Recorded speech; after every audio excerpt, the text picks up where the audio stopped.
Salut, c'est Thomas du site Thomas Voix et aujourd'hui on va voir comment faire des panneaux acoustiques très simples à réaliser, rapides à faire et surtout qui coûtent pas très cher. Pour ça je vais avoir besoin de plusieurs matériaux. Je vais avoir besoin de bois, je vais avoir besoin d'isolant, je vais avoir besoin de tissu acoustique et puis d'une perceuse, d'une agrafeuse et de vis.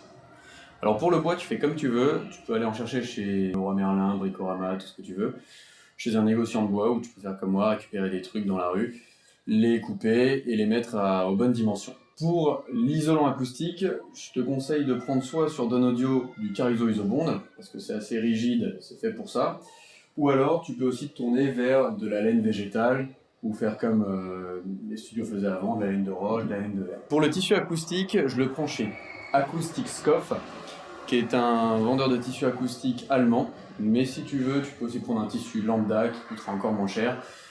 Assure-toi juste que si tu souffles, ton souffle passe au travers. Il faut qu'il ait un minimum de légèreté. On va commencer par le cadre, l'ossature de notre panneau acoustique.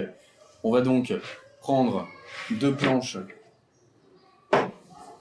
pour la longueur et 2 planches pour la largeur.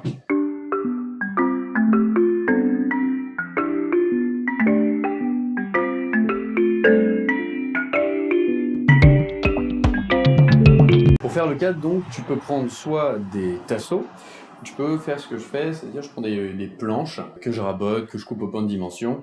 L'important c'est que, bien sûr, tes 2 planches dans la longueur fassent exactement la même taille, et pareil pour tes planches dans la largeur. Si tu as une différence même d'1,5 cm, tes angles ne seront pas droits. On fait déjà un premier test où juste on assemble sans visser, comme ça, pour voir si ça rentre bien et s'il n'y a pas de souci. Là c'est le cas, donc je peux commencer en prenant ma perceuse à visser. Soit je perce pour que ce soit plus simple par la suite, soit je visse directement si c'est dans du bois qui est assez léger, assez mou comme du pain.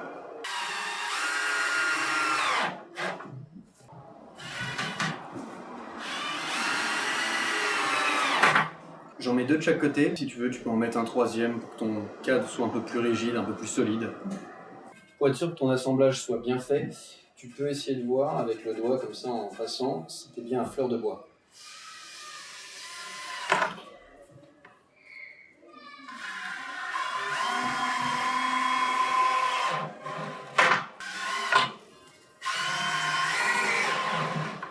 Mon cadre est fait, donc là j'ai ma structure. Maintenant je vais rajouter par-dessus le tissu acoustique et ensuite je mettrai l'isolant. Si je mettais du Caruso Isobond, comme c'est assez rigide, ça peut tenir tout seul. Donc, si je le coupe dans les bonnes dimensions, avec un cutter, j'ai pas besoin de rajouter quoi que ce soit et j'aurai pas un effet ballant, surtout si je le mets au plafond. Comme pour ma part, je vais utiliser aussi de la laine de chanvre pour ce panneau que j'ai envie de mettre au plafond, j'ai envie d'éviter qu'il y ait ce côté un peu mou au niveau esthétique. Donc je vais rajouter 3 petits tasseaux que je vais venir fixer, mais c'est uniquement pour une question esthétique et ça apporte rien à la solidité du cadre.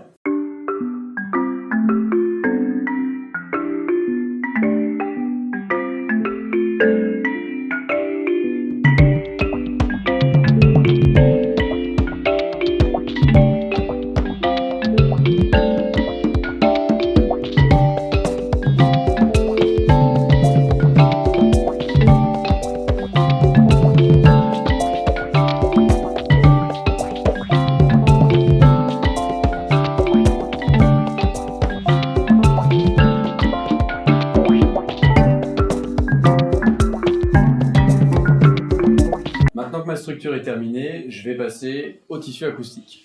Pour ça, je vais déjà faire mes découpes.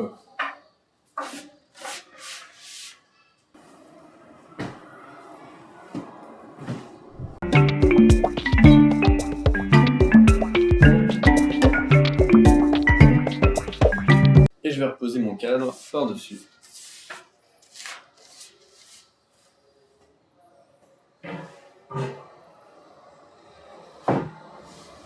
Je fais attention de prendre une assez bonne marge pour pouvoir revenir le couvrir complètement.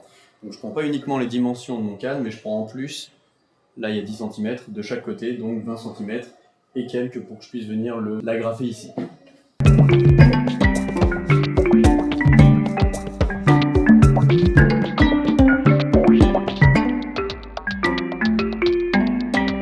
Bon, j'ai eu un petit souci de caméra. Du coup, je te réexplique rapidement, là j'ai déjà agrafé mon tissu.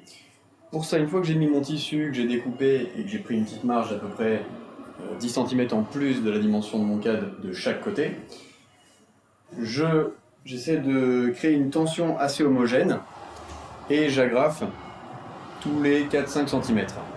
Je te remontre par-dessus à quoi ça ressemble.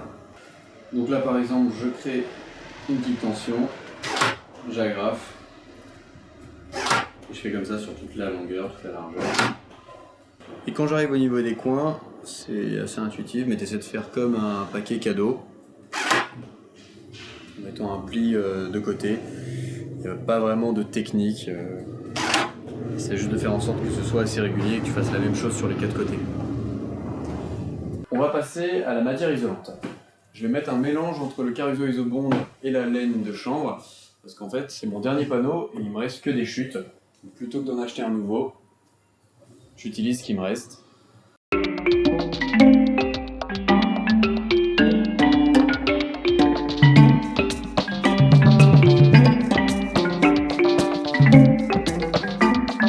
Ce qui est pratique avec de la laine de chanvre, c'est que tu peux l'arracher avec les mains et donc faire les coupes sans avoir besoin de cutter ou de ciseaux.